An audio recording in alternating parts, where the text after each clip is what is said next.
सर्वभूता यदा देवी भुक्ति मुक्ति प्रदायिनी त्वां स्तुतास्तुयते कावा भवन्तु परमुक्तयः सर्वस्य बुद्धिरूपेण यनस्य हृदि संस्थिते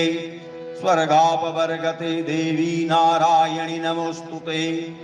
कलाकष्टादिरूपेण परिणामप्रदायिने विश्वस्वोपरतो शक्ति नारायणि नमोस्तुते सर्वमंगलमांगल्ये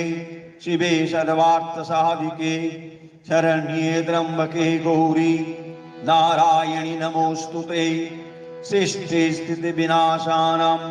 शक्तिभूते सनातनी गुणाश्रये गुणमये नारायणि नमोस्तुते शरणागत दीनार्थ परित्राणपरायणे सर्वस्य